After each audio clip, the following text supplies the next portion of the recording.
Hello and welcome to a new video of Appelboom. What Mr. Michael Gutberlet, the CEO of Kaweco, is showing us here today is the Kaweco Museum. It is inside the facility of Kaweco in Nürnberg and is basically an overview of the entire Kaweco history. The collection is housed in multiple drawers and divided into specific collections, series, types, numbers and colors.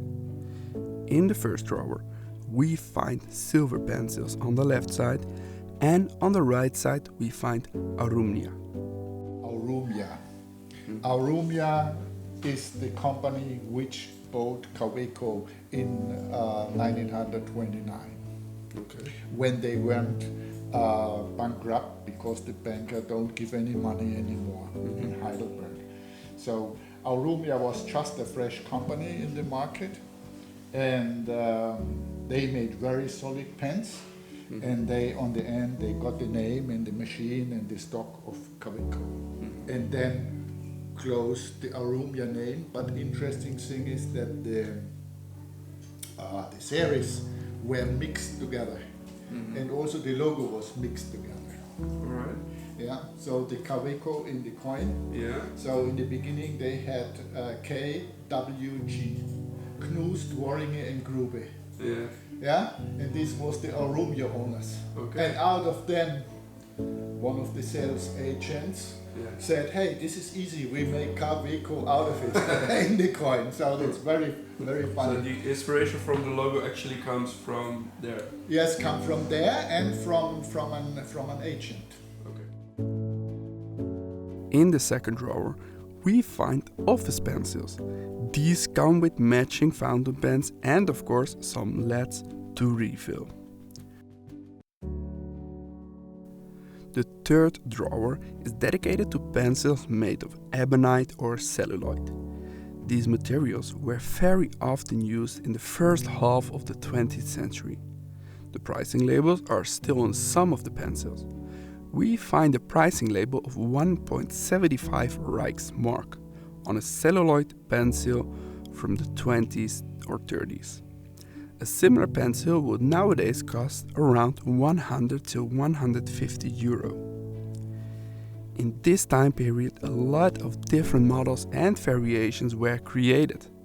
These pens are the inspiration for the models that Kaweco currently produces. You also get inspiration for new pens from here. So if you don't have any inspiration, you just get some drawers open. Always. This is also how it starts. You know, when we came up with the Kaweco Sport in the 1994, the dealers always, the shop owners said always, Michael, this pen is nice, but only to sell a pen for 10 euro. We cannot make 10 euro profit. Yeah. We must stock half an hour and have really no money on it. It's impossible. We must stock it, we must finance it. You must make higher price pens. Yeah. So we hired a designer. He made a proposal for a new Kaweco tier. So he designed a wonderful pen, and we showed it on the paper world to some dealers. And then they said, this is not a Kaweco. This is not a Kaweco. We don't like it. I said, hey, is the logo on what you want? Is the logo we invested in a designer and everything. Yes. And we spent 10,000 for a designer, and now you say this is not a Kaweco. And after the third dealer, I said, okay, it makes no sense. Yeah. We must go back and back then to the roots. We look in that boxes what we have in these old pens, and out of that we make it. Yeah, you have a great heritage. So. Yes, and since then we always take the DNA out of the Kaweco antique, out of the museum. After this little side story, it's time to check out the next drawer. Then we have also these beauties, which comes a little bit from the Arumia inspired, Barker Duofold inspiring. So it was that period. So, and wonderful pencils in celluloid. And you can also telescopic, and even the guilloche was inside the pen. So many details. Yeah. Most of the pencils from this time period were made in larger and smaller size. Many writing instruments were even designed for specific tasks. A bookkeeper who did a lot of writing would require a large pen with a lot of ink inside, and a lady who went out for dancing only needed a small pen to fill out the dance card. And then here start the sport. And the sport history from the very beginning, 1910, and then the safety sports. Yeah, safety pen, you know what it is? Yeah. Open it, and then you have to twist that the nib come out. Yeah. So sometime around 1924, 23, the design from Kaweco Sport become 8 faces. Like this, yeah. Yeah. The sport fountain pens from this time period were made of ebonite and were eyedropper fountain pens. It was also called the Kaweco Sport at that Yes. time, yeah? Yes, 1910. It wasn't called Kaweco Sport, but it was saying in the advertisement, this fountain pen is made for ladies and sports people. Advertisements like this were very common back then.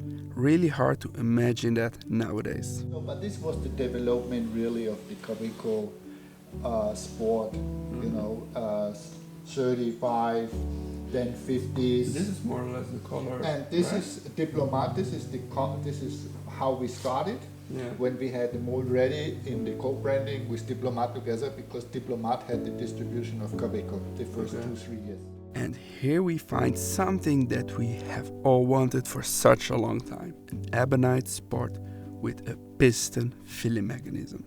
These are first prototypes in Ebonite for piston filler. Look at that. Yes, but it was with an existing mechanism. You really remember Tropen? The company Tropen? No. In Lüdenscheid? No. It was a company which made ink feeders for Mont Blanc. Okay. And also they had their own piston filler, Tropen. Yeah, it's well known in the Arabic countries. Yeah. And we could use their piston. But then they disappeared one day to the next. In the bottom drawer we find several kinds of boxes and leather pen pouches. Here you find the boxes, yeah, of and leather pouches and all that kind of different stuff. Salesman cases for that.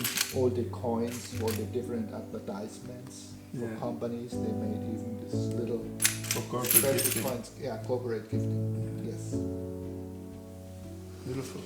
Yeah. So far for the history of the Kaweco Sport. We are now heading over to the safety pens. Safety pens Kaweco did a lot because the safety they had a patent on it and they became famous in Europe and in many countries. And what I got not long time ago is Your latest acquisition. yes, is this set with an ink bottle, a pencil, and for the LEDs. Wow. A LED box. There's a little bit of a spider pen. Yeah, it's a little bit like a spider. What is a fountain pen, right? It's a it's a safety. It's the Kaweco patent. You put it on it, and then it's come out. Wow. This is something that you have to relaunch. Yeah, carefully by twisting, because ebonite, when it gets dry, it breaks easily. There are several pens in this drawer made with Tudor silver. Tudor was a technique which was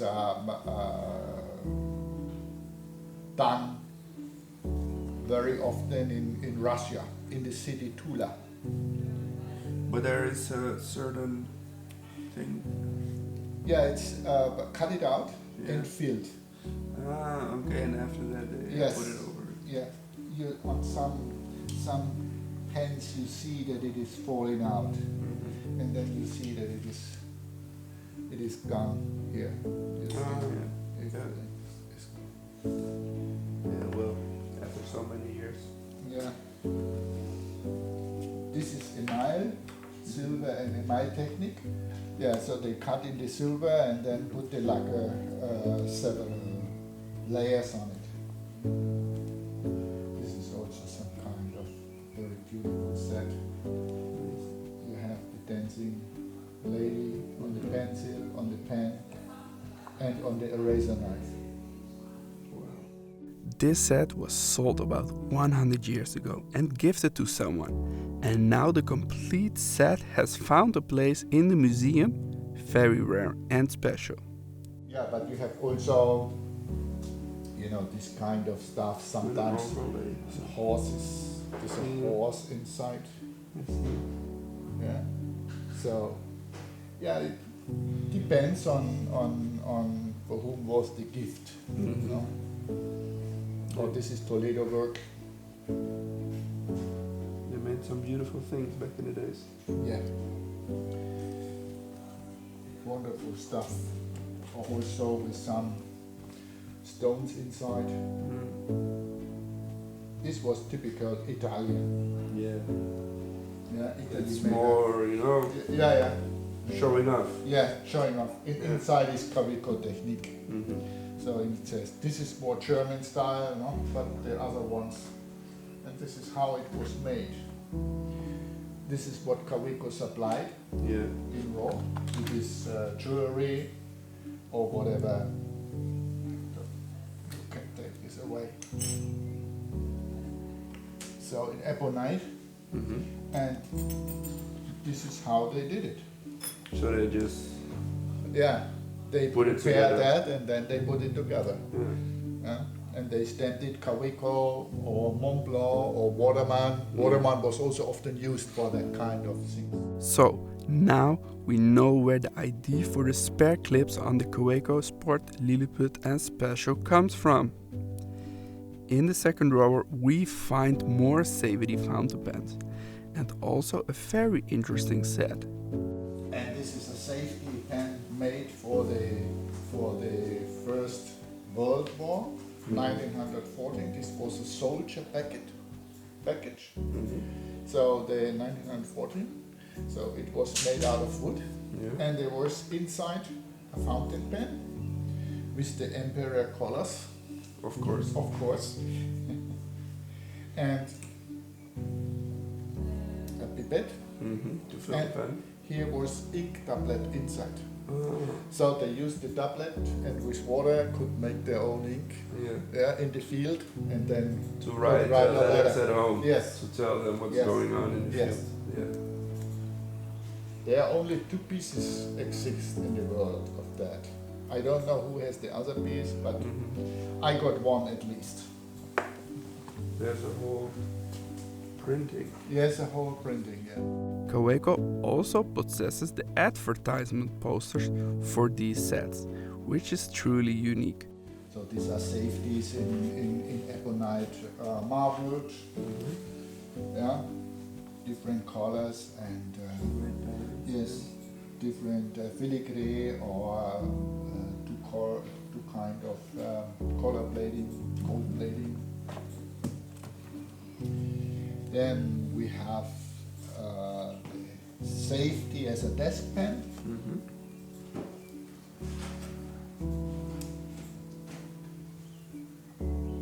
Wonderful.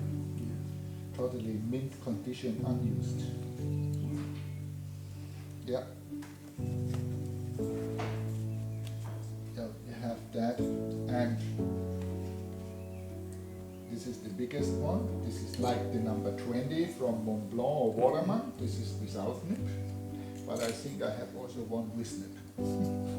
The big nibs, always the problem, it was melted. Oh really? Yeah, when they need money, you know, someone took the money. Look at this nib. So this kind of pens was made for bookkeepers or something like that, which had a lot of ink full inside, and to write. A relaunch of these large fountain pens made by Kaweco would be nice, right? Okay, then we have again, this is telescopic eyedroppers. Yeah. And you see, oh, no, this is not, this is broken. Sorry, some are broken. You see this, you can telescopic. And maybe this also. Has already telescopic mechanism. Yeah.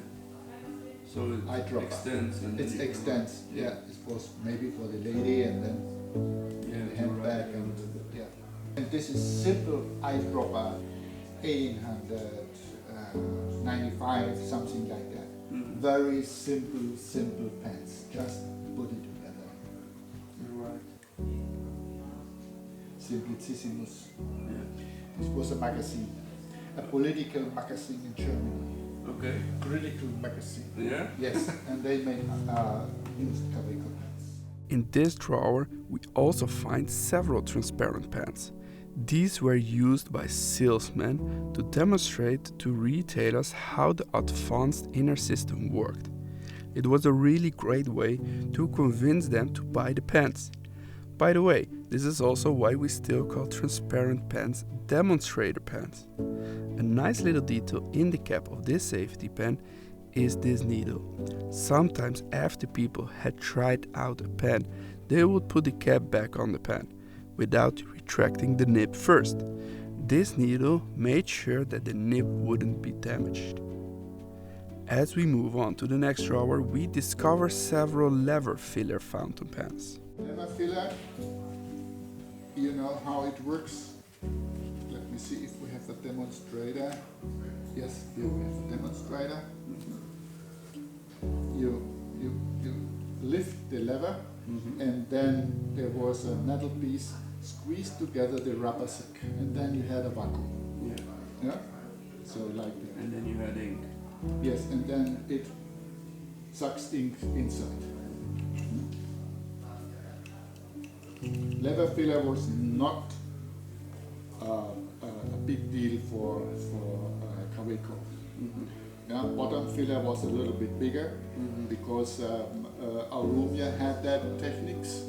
Yeah, and got approval in front of the court in the fight with Parker. Yeah. They got an agreement. Okay. I have this agreement. Yeah. So both had the same idea at the same time, so both can use it. So yeah, so, it can happen. Yeah, so button filler was more successful for them. But anyhow, some leather fillers exist from Kaweco. Yeah, interesting was this idea. This was a mixture, leather filler with safety. Okay. All the techniques were put together in one pen. Yes, they try. Yeah. Yeah, because leather filler was a cleaner filling. Yeah, true. Yeah, so this is why they tried to put it together. As we continue, we find the next drawer, which has several bottom fillers. You see again, Parker duofold direction, yeah, which was Osmia, yeah, because Parker bought Osmia, and then the design was really very similar, and it was all bottom filler to press and to produce a vacuum, and then ink was filled. Kaweco made all the possible filling mechanisms. Yes, of course they had, because during the long time they exist. They had to follow the market. If there was a better technique, like with the piston filler.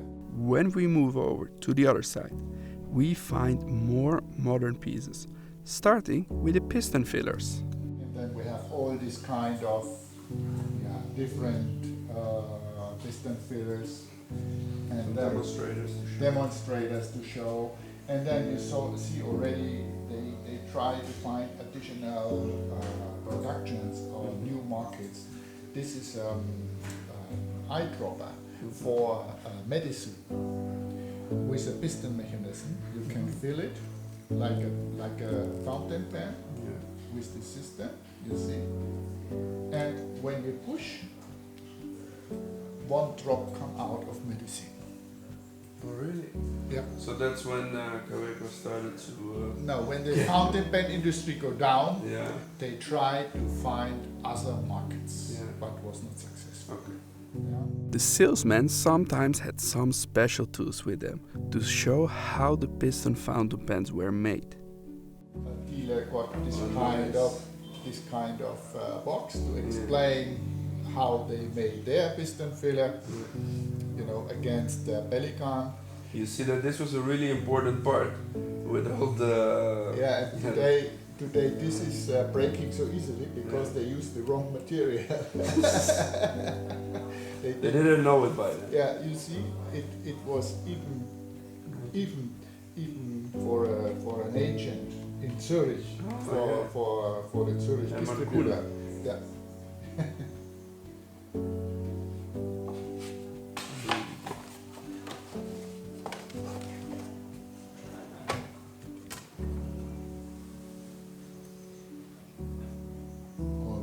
This is the time where it get cheaper and cheaper and cheaper, and this was the time which was nearly the end of the fountain pen industry in Germany.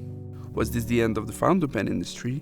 The fountain pen industry definitely had a hard time in the 80s. It was difficult to keep up with the popular ballpoints, and the result was that large German fountain pen brands were sold. I think the big mistake was that writing instruments become a mass market product. And the fountain pen people tried to make the fountain pen as cheap as the ball pen, which is nearly impossible. Yeah, but they tried it. I can tell you, in Italy, I had a customer which we tried to supply clip to them, and he made a fountain pen for 50 Pfennig, 25 cents. Okay. A functional fountain pen. Yeah. Okay, this company does not exist anymore, but however... Was it working? Yes, Yeah? yes. Okay. Yeah, his target was to make the cheapest fountain pen in the world. Okay. So, okay. Well, you see what happened there. Yeah. The company doesn't exist anymore. Yeah, but this was the death for many companies. Mm-hmm. So because try to make it cheaper and cheaper and cheaper. Yeah, and instead of keeping some room for writing culture, they destroyed it. And then you see this kind of pens Pelican made, Montblanc made. All the same. Yeah, all the same. All of the same. All look the same. Yeah, and this is, after my opinion, this was the end. And then Montblanc changed it. Yeah. Montblanc went back to the masterpiece, the big size. In the last drawers we find some advertisements and ink bottles from back in the days.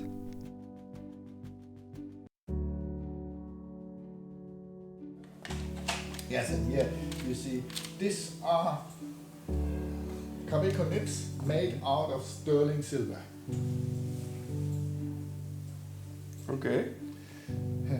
The difficult point on sterling silver is only that it is not ink stable. Yeah. That's So- what I was thinking. Like, Yes, it could it get be corrosion material? and then Yeah. it's gone. So Okay. this was So it's very, was a good experiment. It's very limited that they are still here. Yes. It's already surprise. Yeah. Yeah. The old owners gave it to me and said, "Hey, Michael, never make nips in silver." No, don't do that. Don't do that. We already tried it for Yes. you. So you see this very old 1910 catalog printing molds, no? So very, very old.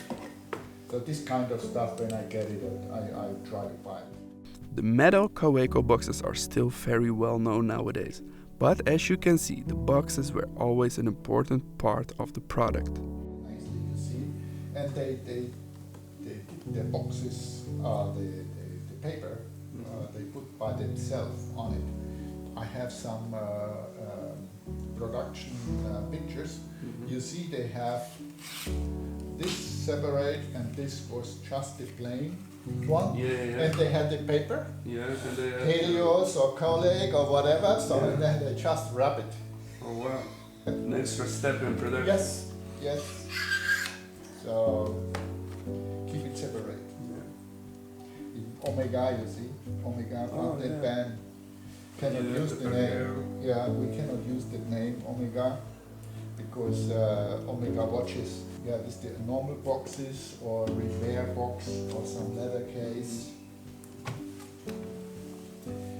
And then, yeah, how to make gold nibs in the old days. Yeah. This is 29, 28. There's still Kaweco. Mm-hmm. The big gold nib is gone. But the Yeah. steps you can see. Somebody needed some money. Yeah, and these were the production steps. Later on. Mm-hmm. Yeah, and then some, this is a coin plate, no? Pay plate on the shop. Mm-hmm. Wonderful. Emile. In the 1920s, Kaweco was also famous for their gift sets. These sets did not include a fountain pen, but a dip pen instead.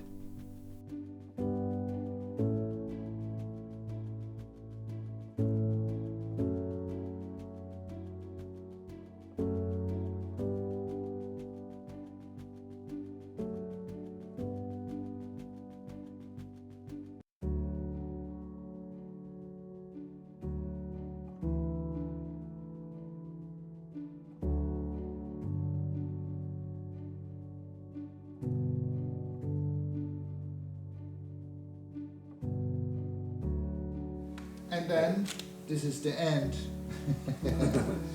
Going in the 80s, 70s, where Kaweco many things did not make by themselves anymore. Mm-hmm. So this was made in Pforzheim Yeah.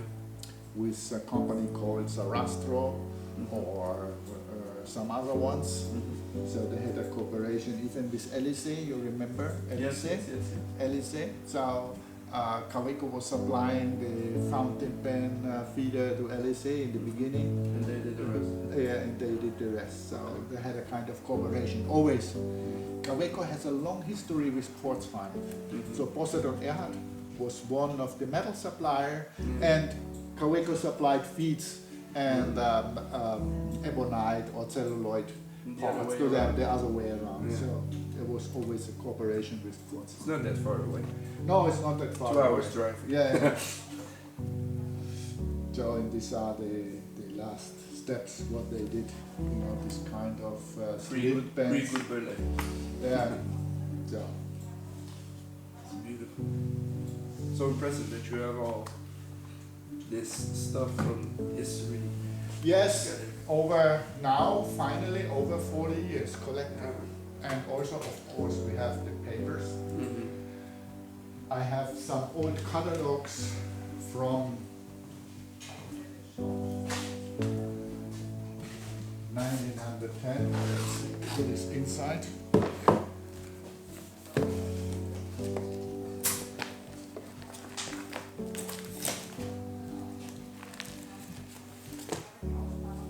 This is the origin French catalog from 1908.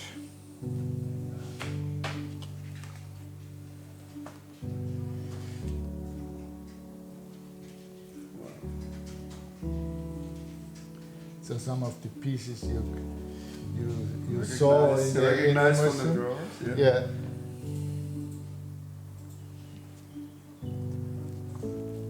Vecchio.